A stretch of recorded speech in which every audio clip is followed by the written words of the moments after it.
Segmenting and target marketing. As we work on our marketing plan, we segment the market. In other words, we break it down into groups and select which group we want to target with our marketing mix. This illustration demonstrates the concept of market segmentation using age and gender as the basis.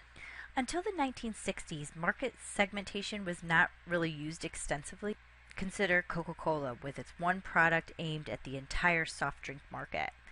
But today, with over a dozen different products, Coca-Cola is marketing its company to different market segments. Market segmentation acknowledges that different markets have different needs and preferences.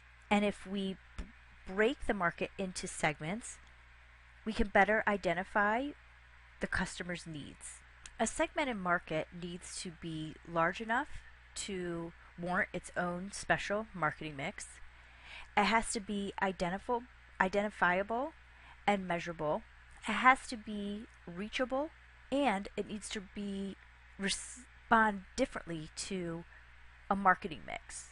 We can segment markets in lots of different ways. Geographic segmentation of markets is based on the region, the market size, the market density, or climate.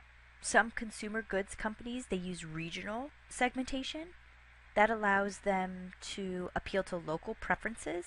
Demographic segmentation, that could segment markets based on ages, using cohorts such as tweens, teens, millennials, baby boomers, etc.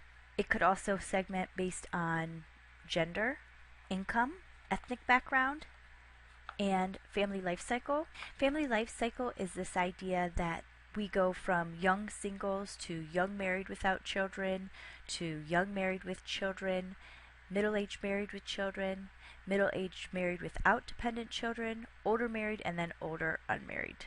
And then deviations from that as well.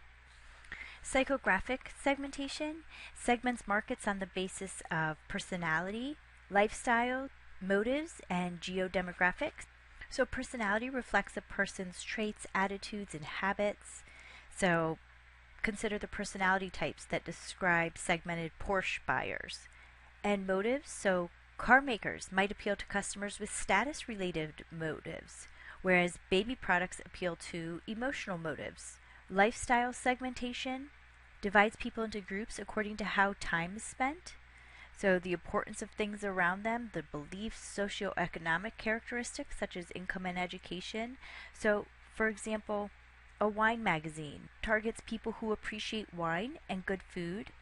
So by relying on psychographic segmentation, they know that the majority of their customer base include people who enjoy wine tasting events and visit different restaurants. Benefit segmentation is different from the other segmentation bases because it groups potential customers on the basis of their needs and wants instead of some other characteristic. And then usage rate.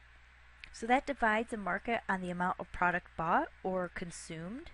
The focus of marketing is often on the heavy user segment, so the principle holding that 20% of all customers generate 80% of the demand. Similarly, in the business-to-business market, these customers are segmented as well. The four segments include producers, resellers, governments, and institutions. And company characteristics would include geographic location, the type of company, the company size, and product use, and then the buying process.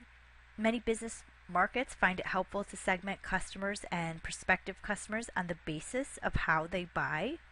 So two purchasing profiles are satisficers and optimizers. Satisficers contact familiar suppliers and place the order with the first one to satisfy the product and delivery requirements.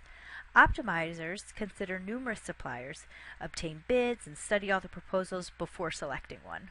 The personal characteristics of the buyers influence their buying behavior and offer a viable basis for segmenting some business markets as well. So, what is that individual's demographic characteristics? What is their decision-making style, their tolerance for risk, etc.? The purpose of market segmentation is to identify marketing opportunities. So, in an effort to segment the market, there are steps that we can take to do so. And it's important to note that this is not a one-time occurrence, that this needs to be a process that is constantly monitored as segments change. Market segmentation is the first step in determining whom to approach about buying a product, and then the next task is to choose one or more target markets. So a target market is a group of people or organizations for which the organization maintains a marketing mix to meet that group's needs. There's 3 general strategies for selecting target markets. The undifferentiated targeting strategy is essentially a mass market philosophy, viewing the market as one big market using one marketing mix. The advantages of this strategy is potential savings on production and marketing costs. The disadvantage of this strategy is that it often results in a product offerings that are unimaginative and sterile. And they do that because they can't refine and tailor it too much, because then it will lose its appeal to that mass market. The concentrated strategy, here a firm selects a niche for targeting its marketing efforts. Because the firm is appealing to a single segment, it can concentrate on understanding the needs, the motives of that segment, and create a marketing mix that is highly specialized and satisfies their needs very well.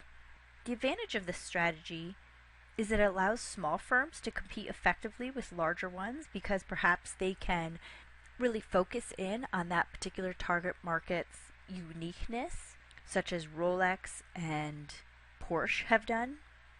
The disadvantage is a segment could be too small, maybe not profitable enough.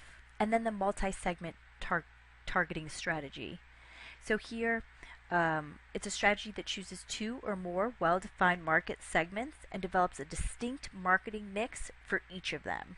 For example, P&G offers 18 different laundry detergents, each targeting a different segment of the market. The advantage is being able to harness economies of scale and greater financial success. On the flip side, you could have cannibalization. In other words, you sacrifice profits for one of your marketing mixes in favor of another. Positioning is the concept of how do the consumers perceive us in relation to the competition. And it's important to note that this is in the mind of the consumer, not in the mind of the marketer or what the marketer's intentions are. In the mind of the consumer, you can see that the consumer perceives that Tide is a tough, powerful cleaning detergent, and Ivory is a detergent that is safe on fabric and skin. Now, whether or not these are actually true or not is irrelevant, because positioning is based on perception. So when we consider positioning for our organization, we want to first understand how our competition is positioned, determine the dimensions that are underlying these positions, and then select a position where marketing efforts are going to have the greatest impact. So perhaps there is a dimension that is underrepresented that your marketing mix can fulfill. Product differentiation is a positioning strategy that companies use to distinguish their products from their competitors. And these distinctions can be real or perceived. Perceptual mapping is an effort on marketers to kind of lay out competing products based on 2 or more dimensions to determine how they are perceived in the minds of the customers. So perhaps you would be evaluating different soaps, and you would assess them based on their ability to deodorize and their ability to moisturize. And then you would lay out the top 10 selling soaps and map out where the consumer perceives that they would lay relative to their ability to deodorize and moisturize. When determining positioning dimensions, there's several bases that marketers can use.